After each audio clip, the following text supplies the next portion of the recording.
రాజకీయంగా తెలుగుదేశం పార్టీలో మరొక నేతకు ముఖ్యమంత్రి చంద్రబాబు హ్యాండ్ ఇచ్చారని మనం చెప్పొచ్చు. పిఠాపురం వర్మ మాజీ ఎమ్మెల్యే ప్రస్తుతం తెలుగుదేశం పార్టీ నియోజకవర్గ ఇన్ఛార్జిగా ఉన్నారు. నియోజకవర్గ ఇన్ఛార్జిగా ఉన్నటువంటి వర్మను ఆ బాధ్యతల నుండి తప్పిస్తూ తెలుగుదేశం పార్టీ అధిష్టానం నిర్ణయం తీసుకుంది. దీనికి ప్రధానమైనటువంటి కారణం మొన్న ఈ వీకెండ్లో జరిగిన చంద్రబాబు హైదరాబాద్ వెళ్ళినప్పుడు చంద్రబాబు పవన్ కళ్యాణ్ మధ్య ఒక భేటీ జరిగింది. పవన్ కళ్యాణ్ నివాసానికి పరామర్శ కోసం అని చెప్పి చంద్రబాబు వెళ్ళారు. ఆ సందర్భంగా ఈ అంశం చర్చకు వచ్చింది. ముఖ్యంగా పిఠాపురం వర్మ నియోజకవర్గంలో తనను డిస్టర్బ్ చేస్తున్నట్టు, తన పార్టీని డిస్టర్బ్ చేస్తున్నట్టుగా పవన్ కళ్యాణ్ ఫిర్యాదు చేసినట్టు తెలుస్తోంది. పదే ఆ వర్మ రచ్చ చేస్తున్నట్టు అంశాన్ని ఇప్పటికే జనసేన నేతలు బయట మాట్లాడారు. పవన్ కళ్యాణ్ నేరుగా ముఖ్యమంత్రి చంద్రబాబు కూడా చెప్పినట్టు తెలిసింది. సో ఇటీవల తెలుగుదేశం పార్టీకి సంబంధించినటువంటి ఆ నూతన కార్యవర్గం పొలిట్ బ్యూరో ప్రమాణ స్వీకారం అప్పుడు కూడా చంద్రబాబు వర్మను ఉద్దేశించి అందరి మధ్యలోని ఆ ఫ్లెక్సీల కోసం, ఆ పేరు కోసం గొడవలు పడడం సమంజసం కాదంటూ ఒక ఇండికేషన్ ఇచ్చారు. తర్వాత పవన్ కళ్యాణ్ మీటింగ్ తర్వాత పెద్ద ఎత్తున వర్మ పైన ఫిర్యాదు చేసినటువంటి తెలుస్తుంది. ముఖ్యంగా వర్మ చాలా డిస్టర్బ్ చేస్తున్నట్టుగా పవన్ కళ్యాణ్ ఫిర్యాదు చేశారు. మరీ ముఖ్యంగా తాను డిప్యూటీ సీఎం కాబట్టి తన నియోజకవర్గంలో తెలుగుదేశం పార్టీ నుండి ఎవరు ఉండాల్సినటువంటి అవసరం లేదు, ఒక పవర్ సెంటర్గా ఉండడానికి వీలు లేదనే ఒక రిక్వెస్ట్ చేసినట్టుగా తెలుస్తుంది. సో ఈ నేపథ్యంలోనే వర్మకి మరొకసారి ఆ చంద్రబాబు హ్యాండ్ ఇచ్చారని చెప్పొచ్చు. ఎందుకంటే వర్మ ఎన్నికల సమయంలో కూడా చూస్తున్నాం, పొత్తుల్లో జనసేన తెలుగుదేశం పార్టీ పొట్టి సందర్భంగా పవన్ కళ్యాణ్కి సీట్ ఇవ్వడం కోసం వర్మకి ఆ సీట్ త్యాగం చేశారు. ఆ సందర్భంలోనే తెలుగుదేశం పార్టీ కార్యకర్తలు తీవ్ర ఆగ్రహం వ్యక్తం చేసి రోడ్డు మీదకి వచ్చి బండ బూతులు కూడా తిట్టినటువంటి సందర్భం ఉంది. ఆ తర్వాత వర్మని బుజ్జగించేటువంటి ప్రయత్నం చేశారు.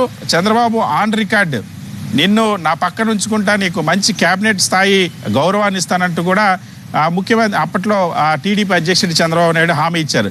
తీరా చూస్తే గడిచినటువంటి 24 నెలల్లో వర్మకి ఒక ఎమ్మెల్సీ పదవి కానీ లేదా ఇతర పదవులు కూడా ఏమేమి లేదు. అయితే వర్మని సెటిల్ చేయడం కోసం అని చెప్పి ఒక ల్యాండ్, ఆ పిఠాపురంలో ప్రభుత్వ ల్యాండ్ని వర్మకి రాసి ఇచ్చేసినటువంటి పరిస్థితి. ఆయన ఏదైతే ఒక ప్రాజెక్టుకి సంబంధించి హోటల్కి సంబంధించినటువంటి ప్రాజెక్టు కోసం, సో అక్కడ వ్యాపార లబ్ధి చేస్తాం కాబట్టి నువ్వు రాజకీయంగా ఇక కామ్గా ఉండాల్సిందే, వ్యాపార లబ్ధి నీకు చేకూర్చాను కాబట్టి ప్రభుత్వాన్ని ఉపయోగించనే ఉద్దేశంలో చంద్రబాబు ఉన్నారు. ఈ నేపథ్యంలోనే వర్మకి ఏ పదవి లేకనే అసలు ఉన్నటువంటి పార్టీ పదవిని కూడా తీసేయాలని చెప్పి నిర్ణయించినటువంటి పరిస్థితి. సో వర్మ అనేక సందర్భాల్లో గడిచినటువంటి 24 నెలల్లో చాలా ఇష్యూస్ జరిగాయి. జనసేన వర్సెస్ తెలుగుదేశం పార్టీ, ముఖ్యంగా చంద్రబాబు ఫోటో కోసం వర్మ పదే అక్కడ రచ్చ చేయడం అన్నది ముఖ్యంగా. ఎందుకంటే చంద్రబాబు ఫోటో కోసం నేను పోరాడుతున్నటువంటి ఒక ఇండికేషన్ పార్టీకి ఇవ్వాలని భావించారు. అదేవిధంగా వర్మని గతంలోనే ఏ అభివృద్ధి కార్యక్రమాలు కానీ అఫీషియల్ ప్రోగ్రామ్స్లో పార్టిసిపేట్ చేసేటువంటి అవకాశం లేకుండా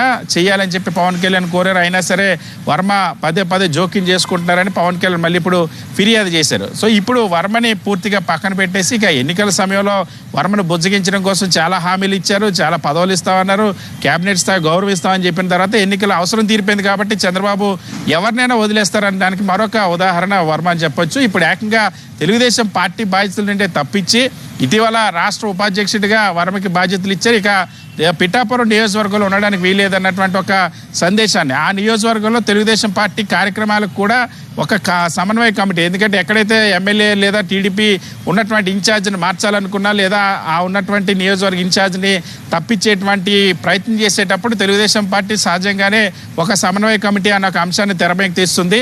అంటే ఆ వ్యక్తులకు ఉన్నటువంటి పవర్ని తీసేసి ఒక సమన్వయ కమిటీకి అప్పచెప్పి పార్టీ కార్యక్రమాన్ని నిర్వహించుకునేటువంటి ఏర్పాటు చేసుకుంటుంది.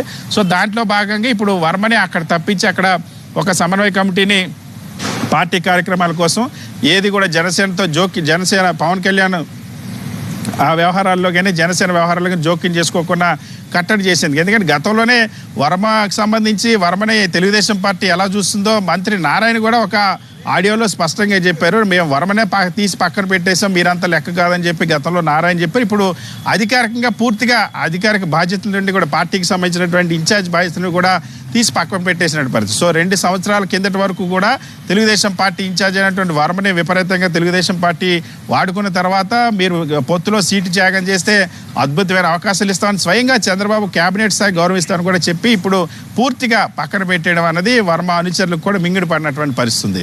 Durga, thank you Satish.